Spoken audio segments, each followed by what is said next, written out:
아마 많은 분들에게 생소하실 영화인데 그래도 가장 최근에 개봉한 2년 전에 개봉한 더 메뉴입니다. 이 영화 감독은 저는 제가 찾아봤는데도 잘 모를 정도로 네. 그렇게까지 두각을 나타내는 감독은 아니었고요. TV 시리즈 이런 거 좀 몇 개 했던 것 같은데. 네네. 근데 이 영화가 대단한 부분은 뭐냐면은 일단은 그 파인 다이닝 컬처에 대해서 혹시 파인 다이닝을 거기에 대한 생각이 있으신가요? 파인다이닝 자체를 네. 저희는 비싸다. 네, 비싸다고 생각하시기 때문에 예. 한 번도 가본 적이 없고 보통 데이트할 때 한 번 정도 이렇게 그렇죠. 보통 데이트할 때 하잖아요. 많이 저희는 하시죠. 데이트할 때 늘 포장마차에서 떡볶이, 예. 캔커피를 마셨던 사람이라. 네, 그래서 원하지 않으시거나 잘 모르시고 아, 진짜 맛있다고 생각해 본 적이 없어서 그런 것도 있어요. 예를 네. 들어서 회사에서 그런 파인다이닝 쿠폰이 나온 적이 있었어요. 그래서 갔죠. 아마 신혼 초였을 거예요. 갔는데 만족스러웠느냐라고 묻는다면 아니었거든요. 아, 그러셨나요? 네, 저는 아니었고. 그냥 쿠폰이 나온 데라 그랬을 거예요. 네. 아니요, 거기 굉장히 괜찮은 데였어요. 근데 그랬었고 네. 우리나라에서 예를 들어 스테이크를 먹는다 했을 때 기억에 남는 스테이크를 꼽으라 그러면 워커힐에서 한 번. 그리고 신라호텔에서 그 모 재벌그룹 회장 따님 결혼식 때 갔을 때 그때 한 번. 스테이크 잘 굽네. 이 정도였지. 그러니까 그거는 이제 한정식을 풀코스의 무슨 약간 그런 그냥 대접되는 거라면 파인다이닝은 풀코스 어떤 메인 요리보다 약간 좀 다른 또 느낌이 있는 것 같아요. 근데 모르겠어요. 저는 그렇습니다. 네. 저는 사실 되게 음식을 좋아하는 사람으로서 사실 저는 시작을 파인 다이닝으로 또 시작을 했기 때문에 우와. 되게 좋아하는데 이게 뭐냐면은 이게 요즘 제가 되게 정리를 하고 있는데 네. 요즘 그 음식 관련해서도 글을 쓰고 있거든요. 네. 근데 제 생각입니다. 네. 제 생각인데 얼마 이상을 넘어가면은 이거는 그냥 음식이라기 한 끼보다는 문화인 거예요. 그렇죠, 네. 그렇죠. 사실 맞잖아요. 맞아요. 네. 네. 더 메뉴 저 영화에서 나오는 배경이 어떤 식당이 나오는데 이 영화 처음까지 배경이 되는 식당이 나옵니다. 네. 거기는 심지어 어디로 모티브를 했는지 알 것 같아요. 어디서 식당 전 세계에 있는 어디 식당에서 다 모티브를 따가지고 이제 만든 가상의 식당인데 네. 일단은 어느 선착장에서 만나가지고 이제 배를 타고 들어가는데 섬으로 그 섬 안에 섬이 식당인 거예요. 그런데 그 배 안에서부터 코스가 시작이 되고 내려가지고 식당 안에서 코스가 시작되고 그 코스를 먹으면서 벌어지는 일입니다. 그런데 저게 사실 이 파인 다이닝이라는 것 자체가 철저한 계급 사회거든요. 기본적으로 가격대가 있으니까 부자들이 오겠죠. 근데 그게 그냥 단순히 맛있는 걸 대접한다가 아니고 그 안에 철학을 무조건 본단 말이에요. 평론가들이 보는 것도 그 부분이고 예를 들어서 뭐 요즘 파인 다이닝의 뭐 대표적인 트렌드라고 하면은 뭐 베지테리안이 있겠죠. 고기를 쓰지 않고 뭐 일산화탄소 이런 걸 줄이기 위해서 고기를 최대한 쓰지 않고 대체육을 쓴다든지 뭐 야채를 채소를 쓴다든지 해산물을 쓴다든지 이런 식으로 하는 그런 식으로 막 그런 것들이 있단 말이죠. 근데 그게 사실 그런 것들을 즐기지 않는 사람들이 봤을 때는 되게 웃기는 얘기란 말이에요. 왜냐면은 뭐 한 끼 식사인데 일단은 뭐 오케이 뭐 상대방의 돈이 너무 많아가지고 그 돈을 내고 먹는다면 오케이인데 이게 과연 어떤 의미가 있는가?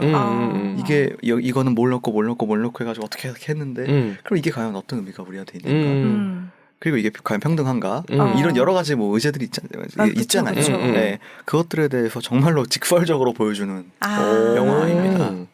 긍정적으로 부정적으로 그냥 중립적으로. 뭐 저는 뭐 부정적으로 봤어요. 저기 이렇게 써 있어요. 지상 최고의 코스 요리 완벽할수록 위험하다. 네. 정말 재밌습니다. 저 영화 넷플릭스에도 있고요. 정말로 어느 때나 보셔도 오늘 저녁에 보셔도 정말 재밌게 보실 수 있습니다. 그러니까 사람들이 요즘 본인이 누릴 수 있는 그 형편이나 경제 상황 이상의 것을 흠모하고 그거를 체험하고 그걸 갖고 오고 싶어 하잖아요. 그쵸. 이제 그래서 사실 우리 때는 그런 문화가 없었기 때문에 그냥 포장마차에서 떡볶이 튀김 먹는 것도 괜찮았는데 요즘은 데이트할 때 그렇게만 하면 이제 데이트를 못 하죠. 전 프로포즈를 호텔 잡아가지고 하는 거 보고서도 네, 사실은 놀랬던 사람이어서. 그것도 요즘 문화가 돼버려서. 대단한데요. 그래서 그런 거에 대한 꼬집음이 있는 건지 뭐 내용이 어떤 건지를 봐야 되겠지만 이건 모든 게 소개 때문에 네. 그냥 보셔야 됩니다. 네네 알겠습니다. 네, 너무 잘 만든 영화고요. 그러니까 파인다이닝 자체에 대해서는 어느 정도 공감할 수 있는 부분도 없는 건 아니에요. 그리고 또 있는 사람들이 그런 식으로 소비해 주는 게 경제적으로 나쁘다라고 생각하는 사람은 저는 개인적으로 아닌데 문제는 가랭이 찢어지는 사람들도 존재하는 거고 그리고 그걸로 이제 뭐랄까 인스타 이렇게 하는 그쵸. 그런 쪽으로 너무 달려가는 게 문제라고 생각하는 거라서 보여주기 위해서 맞아요. 하는 그렇죠. 거. 그러니까 뭐 세계적으로 보면은 사실 그런 우리나라도 한 몇 군데 있고요. 그런 식으로 저렇게 경험적인 느낌으로 해준 곳들 몇 군데 있고 세계적으로 보면은 또 유명한 데들이 있는데 거기는 거의 이제 지금은 거의 랩처럼 연구소처럼 운영이 돼가지고 거의 정부 후원 받아서 만드는 급으로 그렇게 되는. 뭐 저도 이제 나름 드림 위시 리스트가 있잖아요. 평생 가보고 싶은 식당. 그 안에 들어가는 이제 식당들이 있는데 이제 여러 가지 이유로 못 가죠. 가격적인 이유가 이제 제일 크고 당연히 위치도 그렇고 가격적인 이유가 그렇고 이제 예약도 못하는 뭐 그런 것 때문에 이제 그런 게 있는데 그런 거를 보면은 되게 저 영화를 보면은 거기서 되게 차용된 게 많아요. 갖고 온 부분들이 되게 많아요. 오 그렇구나. 이게 제가 봤을 때 피디님이 기본적으로 그쪽을 좋아하시다 보니까 저변에 상식이 있으신 거야. 맞아. 그게 있으셔서 저게 더 잘 보이셨을 것 같아요. 아마 그런 게 없지는 않을 거예요. 왜냐면은 예를 들어서 저 영화에서 나오는 디저트는 어느 도시는 어느 매장에서 나왔구나 이런 게 연결이 이제 이제 좀 관심 리서치를 해봐야지 아는 부분이니까. 근데 이거 정말 그런 게 저는 이제 그런 문화를 접할 수 있는 우리가 친정도 우리 그런 가정이 아니었고 뭐 데이트에서 만난 이 사람도 그런 가정이 아니었기 때문에 그 책에서 내가 보거나 어디서 간접적으로 본 거가 이제 내 마음속에 여기 한번 가보고 싶다라고 꿈으로 이렇게 오잖아요. 그러니까 이게 경험해보거나 간접으로 뭘 보고 알아야 그다음에 그걸 해보고 싶다 이런 마음이 생기지 이걸 전혀 모르면 사실 맞아요. 그걸 꿈꿀 수도 없는데 요즘은 이제 보여지는 것에 너무 많으니까 저런 곳이 있나 하고 이제 좀 많이 알게 되는 것 같아요. 맞아요. 지금은. 네. 우리나라도 되게 많이 생겼죠. 원래는 우리나라도 말씀하신 것처럼 호텔이라든지 뭐 그런 데들만 그런 게 있었는데 최근에 저도 어디서 보니까 미쉐린이 맞죠. 미슐랭 3스타가 우리나라 하나 됐더라고요. 맞습니다. 그러면서 거기 셰프가 나와서 얘기하는 걸 들어본 적이 있었거든요. 와 가격이 네 그렇다고 문을 닫습니다. 문 닫았어요. 진짜? 그래요? 네. 왜요? 경영난. 그 가격으로 유지가 안 돼요. 그렇지. 도대체 얼마였어요? 40만 원이에요. 그렇죠. 제가 알기로 한 끼에 40만 원이었던 걸로 알고 근데 있어요. 그게 그 가격으로 유지를 할 수가 없어요. 왜냐면은 스태프가 몇십 명이고 그러면은 최소 인건비로만 잡아도 얼마를 하루에 팔아야 되는 건데 런치 한 번, 디너 한 번 있잖아요. 테이블이 몇 개 없어요. 거의. 그러니까 유지가 안 되는 거예요. 그 가격으로. 한두 번 체험 올 사람은 있지만 그게 계속해서 유지가 돼야 그쵸, 되니까. 계속 풀로 차야지. 맞아, 그리고 맞아. 심지어 와인 같은 거를 해외는 사실 와인으로 그걸 메꾸거든요. 그래요? 네.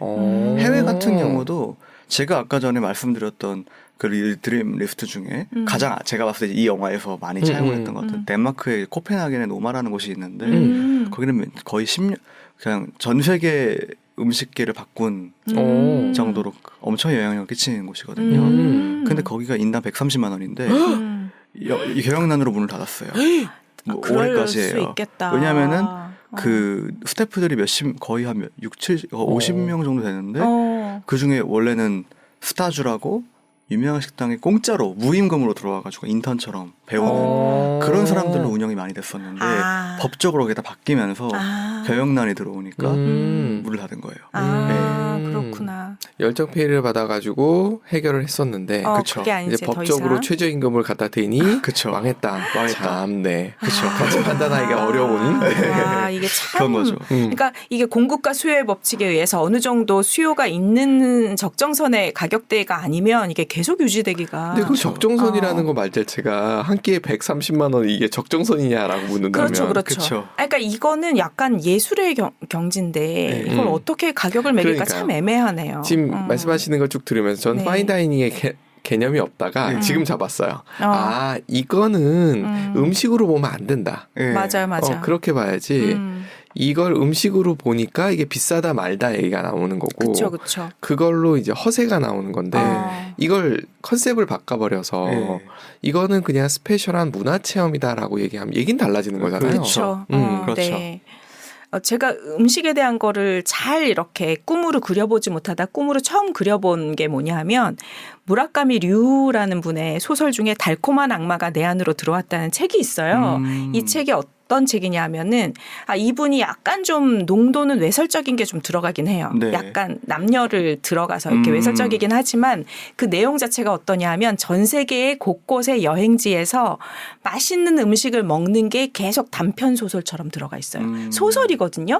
근데 중간중간에 마치 사실 같아요. 읽다 보면. 그래서 한국의 음식도 나오고 뭐 전 세계 음식도 나오는데 그러면서 이런 음식들이 전 세계에 있구나 하면서 저는 그 코트다지루라는 그 남프랑스 쪽에 있는 어떤 곳에 그 호텔에 있는 가토 쇼콜라 뭐 이런 거부터 시작해서 뭐 많은 것들이 이런 거 한번 먹어보면 너무 좋겠다 이런 생각이 들게 이렇게 그림으로 그려졌었거든요.